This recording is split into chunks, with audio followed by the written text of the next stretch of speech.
Dans cette vidéo, nous allons voir comment démarrer un enregistrement à l'aide de l'application Loom, la version en fait bureau. Donc d'abord, il faut vérifier si l'application Loom est déjà lancée sur votre appareil. Pour ce faire, on va aller dans le coin inférieur droit de votre écran et on valide si l'icône de Loom est présent. Moi, dans mon cas, je ne la vois pas. Donc je vais aller voir l'ensemble de toutes les applications disponibles en cliquant sur la petite flèche et je vois que l'icône de Loom n'est pas présent. Une fois que vous avez installé Loom, théoriquement, l'application devrait être chargée dans vos applications en arrière-plan. Donc, dans mon cas, ce n'est pas le cas. Donc, je vais aller appuyer ici sur le bouton Démarrer en bas à gauche de mon écran.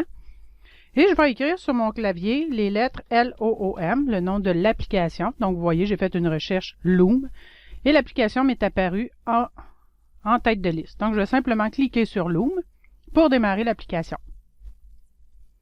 Et on va voir apparaître ici l'icône de Loom dans la barre des applications d'arrière-plan. Si jamais elle n'est pas présente ici, sachez qu'on peut toujours aller avec les petites flèches. Et dans mon cas, vous allez voir, elle va être cachée pour les prochains. Donc, je peux très bien prendre l'icône ici et la glisser en tenant mon bouton enfoncé vers les applications et elle va toujours être visible. Donc, ici, l'application est démarrée. Fait que j'ai ma page de configuration et ici, vous voyez à gauche au centre, j'ai les boutons qui vont me servir durant l'enregistrement. Dans le cas ici présent, ma caméra est activée. Donc, quand je vais enregistrer, ça va enregistrer la caméra et le micro. Ici, on a l'option de choisir la caméra qu'on veut utiliser. Donc, dans mon cas, j'en ai deux. Je vais garder ma Microsoft Livecam. Et ici, j'ai pris mon microphone bureau. Et ensuite, je peux faire simplement Start. Ici, vous avez votre icône. Vous pouvez aussi le masquer si vous préférez, le rapetisser, le mettre plus petit, plus grand. Donc, vous pouvez jouer avec ça. Vous pouvez le mettre plein écran. Vous pouvez aussi ici mettre simplement votre icône votre emoji, en fait, au lieu de la caméra. Donc, dans mon cas, je vais le laisser comme ça. Et je vais faire Démarrer. Donc, je démarre l'enregistrement. Il me propose, bien sûr, moi dans mon cas, j'ai deux écrans. Si vous avez seulement qu'un écran, ben, vous allez choisir simplement l'écran que vous avez et démarrer. Il y a un petit délai. Il va y avoir aussi un décompte. Donc, il va me faire un décompte de 3, 2, 1.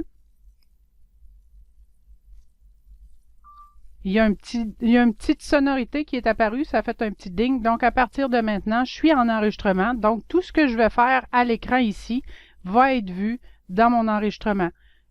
Donc, j'ai activé aussi le bouton ici qui permet de, comme vous avez vu, quand j'ai cliqué, ça l'a grossi mon curseur. Donc ici, à partir du moment où je clique sur quelque chose, mon curseur est mis en surbrillance pour indiquer qu'il y a un clic. Une fois que l'enregistrement est terminé, vous avez simplement qu'à aller appuyer sur le bouton Stop à l'écran ici à gauche.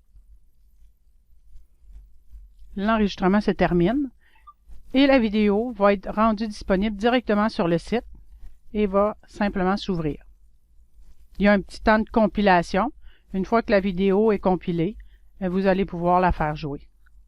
C'est sûr que ma vidéo est très courte, donc le délai n'est pas long, mais plus la vidéo est longue, plus le délai peut être long. Tant et aussi longtemps ici que les icônes ne sont pas devenues foncées, c'est que la vidéo n'a pas terminé de se compiler. Ensuite de ça, vous pouvez la faire jouer directement dans Loom.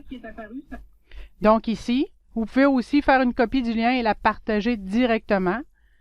À ce moment-là, vous copiez le lien et vous l'envoyez par courriel ou peu importe. Vous pouvez aussi télécharger la vidéo et l'enregistrer dans vos documents, donc pour une utilisation locale. Donc à ce moment-là, vous choisissez le dossier dans lequel vous voulez enregistrer. Moi, je me suis fait un petit dossier Loom, donc moi, je les dépose dans mon dossier Loom.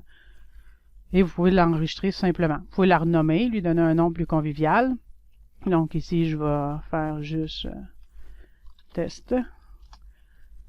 Et voilà, la vidéo va se télécharger en MP4 sur mon appareil. Donc, plusieurs façons de pouvoir partager la vidéo par la suite.